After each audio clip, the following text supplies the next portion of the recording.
하루에 쓸모있는 뉴스를 골라드립니다. 바쁜 하루 뉴스는 제가 정리해드릴게요. 안녕하세요. 뉴스더니 장선입니다. 뉴스더니가 고른 첫 번째 뉴스, 안 쓴 카톡 선물하기 교환권 100% 환불 기사입니다. 카카오톡에 친구 생일이 뜨면 한 몇 초 고민을 하죠. 선물을 해야 되나? 지난번에 내 생일에 선물 줬었는데 해야겠지? 이런 고민요. 그래도 선물은 뭐가 됐든 받을 때도 줄 때도 기분이 좋아요. 카카오톡 교환권 정말 많이들 쓰시죠. 그런데 가끔 마음에 안 드는 선물도 있고 또 잘 안 쓰게 되는 선물도 있고 그러다가 유효기간이 지나버리는 선물도 있죠. 물론 미사용 교환권을 환불받을 수는 있지만 지금까지는 100%가 아니라 90%만 환불받을 수 있었잖아요.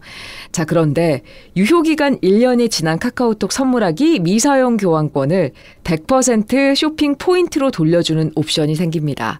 카카오는 이런 내용을 담은 이용 약관 변경 사항을 공지했는데요. 개정된 약관에는 모바일 교환권의 수신자가 유효기간 1년이 지난 미사용 교환권에 대해서 쇼핑 포인트로 환불을 요청하는 경우 구매 금액의 100%를 무상 쇼핑 포인트로 적립한다는 내용이 추가됐습니다. 지금은 사용하지 않는 모바일 교환권을 환불하면 금액의 90%를 현금으로 받는데 9월부터는 90%를 현금으로 받는 기존 방식에 또 쇼핑 포인트로 전액 적립할 수 있는 옵션이 더해지게 되는 겁니다. 카카오는 그동안 공정거래위원회 표준약관에 따라서 운영비와 인건비를 고려해서 수수료의 10%를 떼왔는데 지난해 국정감사에서 이 수수료가 과도하다라는 지적이 제기되자 포인트로의 100% 환불 옵션을 추가한 겁니다. 이제 9월 1일부터 발급되는 모바일 교환권부터니까 교환권의 최초 유효기간 1년이 지난 2024년 9월 2일부터 100% 포인트로 환불이 가능하게 되는 거죠. 다만 유효기간 연장이 애초부터 불가한 상품은 옵션 적용 대상에서 제외됩니다. 포인트는 카톡 선물하기 같은 카카오가 제공하는 쇼핑 서비스에서 사용할 수 있다고 해요. 1포인트는 현금 1원과 같다고 합니다. 카카오 측은 옵션을 도입하기에 앞서서 현행법에 따른 법무 검토와 또 쿠폰사, 브랜드사 등의 이해관계자들의 의견 수렴, 새로운 포인트 체계 시스템 구축 등 종합적인 검토가 필요했다면서 최대한 이른 시일 안에 정책을 도입하기 위해 노력했다라고 강조했습니다. 또 교환권이 포인트로 재사용되면 가맹점주와 교환권 운영사의 매출 감소 없이 시장의 선순환에 기여할 수 있을 것으로 보인다라고 말했다고 하네요. 뉴스더니가 고른 두 번째 뉴스, 기후위기로 휴가지 지각 변동 기사입니다. 올해 남유럽 국가들의 역대급 폭염이 닥치면서 여행지 선호도의 지각 변동이 일어나고 있다고 합니다. 보통 유럽 사람들은 주변국, 주로 이탈리아, 그리스 같은 지중해를 가장 선호하죠. 근데 이런 선호가 깨졌다는 얘기예요. CNN 방송은 벨기에 브뤼셀에 본부를 둔 유럽 관광위원회가 유럽인 약 6천여 명을 대상으로 조사했는데 이번 여름과 가을에 지중해 여행지를 방문할 계획이 있다고 답한 관광객이 지난해보다 10% 줄었다고 보도했습니다.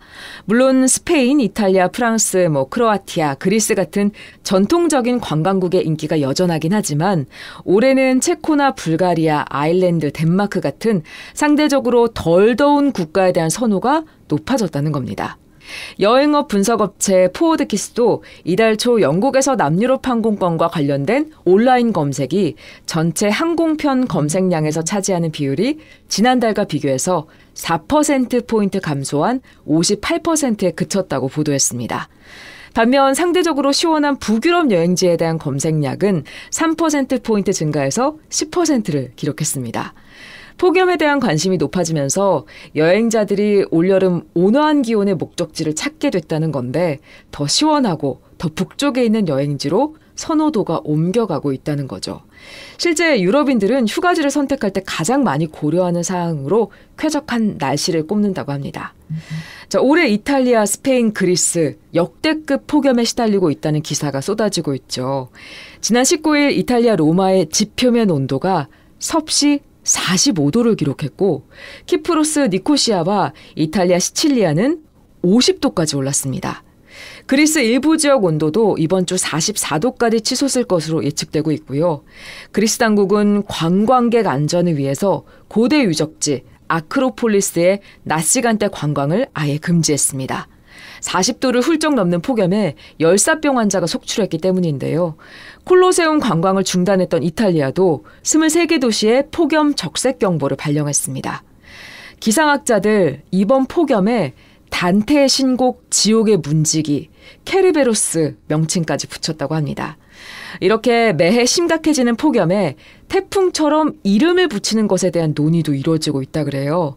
영국 BBC 등 외신은 이탈리아의 기상 웹사이트 IL 메테오가 유럽을 집어삼킨 맹렬한 폭염에 케르베로스와 카론이라는 이름을 붙였다고 최근 보도했습니다. 케르베로스는 그리스 신화에 등장하는 머리가 3개 달린 괴물이고요. 카론은 그리스 신화에서 저승의 뱃사공으로 등장합니다. 폭염에 태풍처럼 이런 이름 붙이는 것이 적절한가를 두고 논란인데 기상현상 가운데 태풍에는 이름을 붙이는 것이 일반적이죠. 세계기상기구 태풍위원회는 14개국이 10개씩 제출한 이름을 돌려가면서 사용하고 있습니다. 태풍에 이름을 붙이는 건 기상학자들이 전 세계 태풍에 대한 정보를 더욱 쉽게 전달해서 이걸 대비하려는 목적이 있죠.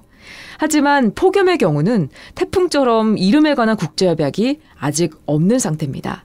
폭염에도 이름을 붙여야 한다는 이들은 폭염이 매년 발생하고 있고 이걸 효과적으로 대비하기 위해서는 이름이 필요하다라는 의견이에요.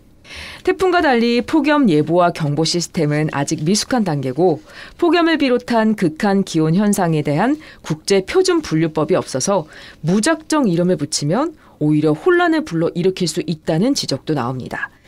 세계 기상기구 역시 폭염에 이름을 붙이면 오히려 대중과 언론의 관심이 이름에만 집중돼서 정작 위험에 처한 사람들에 대한 관심이 분산될 수 있다라는 입장을 밝히기도 했습니다. 역대급 폭염은 관광 지형도뿐 아니라 산업 전반에도 영향을 주고 있는데요.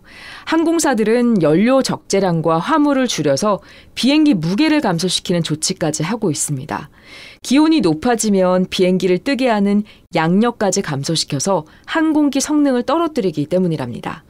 록펠러 재단은 폭염으로 인한 비용 상승과 생산성 저하로 경제적인 손실이 미국에서만 한 해 1,000억 달러, 우리 돈 128조 원에 달할 수 있다고 경고하기도 했습니다. 자, 오늘 뉴스원이가 준비한 소식은 여기까지입니다. 오늘 하루도 행복하세요.